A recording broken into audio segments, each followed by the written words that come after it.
Hola, ¿qué tal? Bienvenidos. Yo soy Mari Carmen González Videgaray y este es un video más del Diplomado en Ambientes Virtuales y Objetos de Aprendizaje.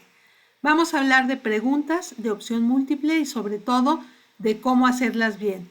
No desde el punto de vista técnico operacional con Moodle, sino desde el punto de vista conceptual. Esta frase es muy linda, dice Item Writing is an art, porque realmente es muy difícil hacer buenas preguntas de opción múltiple. Es todo un verdadero arte, pero bueno, como todo arte, tiene su parte técnica, que es justo lo que vamos a platicar ahora. Vamos a hablar de qué son las preguntas de opción múltiple, qué partes tienen, algunas reglas para hacerlas, cómo hacer preguntas con pensamiento de orden superior y cómo enriquecer estas preguntas. Eso será lo que vamos a hablar. ¿Qué son? Básicamente son preguntas que también llamamos cerradas, donde se tiene que elegir una o más respuestas correctas de entre varias opciones. Vamos a ver que, bueno, si es una sola la respuesta correcta, es un poco más fácil la evaluación. Si son varias respuestas correctas, hay que distribuir la puntuación entre las respuestas correctas y hay que ponerle puntuación negativa a las respuestas incorrectas. Eso lo veremos con más detalle en Moodle.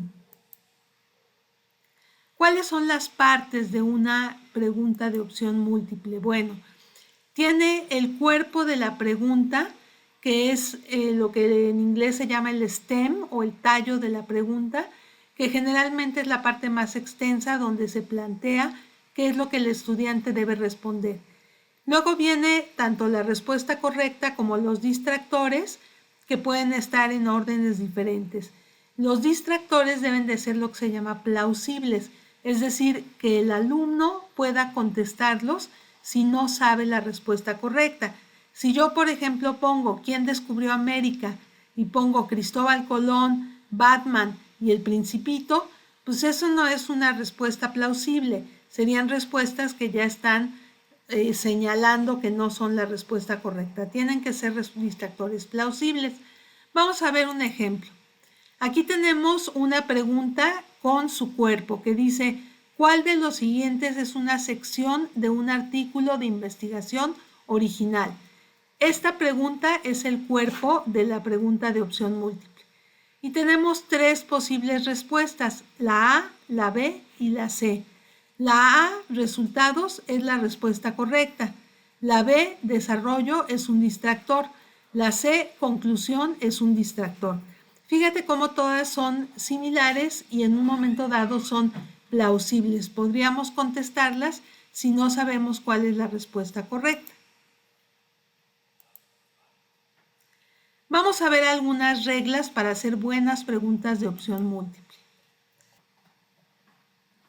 Si cumples estas reglas, tus preguntas van a ser versátiles, confiables y válidas. ¿Cuáles son las reglas? Bueno, primero, el cuerpo de la pregunta debe ser significativo por sí mismo, o sea, no poner una frasecita que no tiene significado como pregunta. Debe ser una oración, una frase, un conjunto de oraciones que tengan significado por sí mismas. El cuerpo no debe contener material irrelevante, todo lo que sobre hay que quitarlo. No se trata de hacerle la vida difícil al alumno, sino de que realmente pueda contestar lo que debe contestar. Preferentemente el cuerpo no debe ser negativo, a menos que eso sea justamente lo que deseas preguntar, en cuyo caso, bueno, hay que redactarlo bien, pero se puede hacer. El cuerpo debe ser una pregunta o una oración incompleta, puede ser una pregunta completa o puede ser una oración a la cual le falta alguna palabra, alguna frase. Todas las alternativas deben ser plausibles, lo que decíamos, que realmente el alumno las pueda elegir, que no den pista de que algunas son incorrectas. Las alternativas deben ser claras y concisas. Esto es muy importante, lo más largo debe ser la pregunta y lo más corto deben ser las respuestas. Las alternativas deben ser mutuamente exclusivas, que no haya la posibilidad de que dos de las respuestas puedan ser correctas. Las alternativas deben de tener un tamaño semejante, que no se vea una largota y otras chiquitas, porque eso da pistas de cuál puede ser la respuesta adecuada. No debe haber pistas hacia la respuesta correcta, es decir, la redacción, la forma de la pregunta, la estructura, el paralelismo, todo debe de hacer que sea difícil para un alumno que no sabe elegir la respuesta correcta, que no la elija por azar o por buena puntería. Evitar opciones complejas, por ejemplo, la A y la B y la C, todas las anteriores, ninguna de las anteriores. Eso hay que evitarlo. Se puede usar, pero en general no es recomendable. Y hacer, por último, preguntas independientes, que son preguntas que no están relacionadas unas con otras para que el alumno pues, pueda contestar independientemente las preguntas de las otras. Esto lo tomamos de esta fuente que está aquí por si ustedes quieren consultarla más. ¿Cómo hacer preguntas que evoquen un pensamiento de orden superior?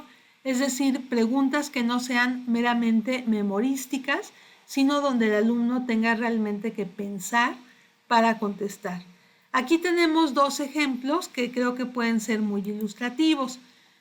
Por ejemplo, yo pregunto, elige la mejor definición de escucha activa y pongo varias opciones para contestar qué es la escucha activa.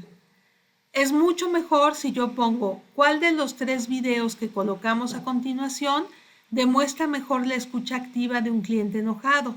Entonces el alumno tendrá que ver los videos, que deben ser videos cortos, y ahí deberá elegir dónde está funcionando mejor la escucha activa. Eso es pues muy superior a la pregunta de arriba.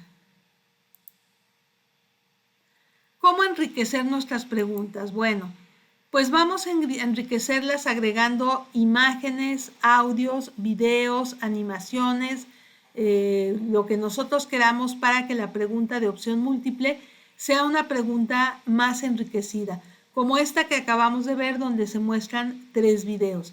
Las preguntas no tienen que ser únicamente de texto, pueden incluir muchas cosas. Pues gracias, eso es todo.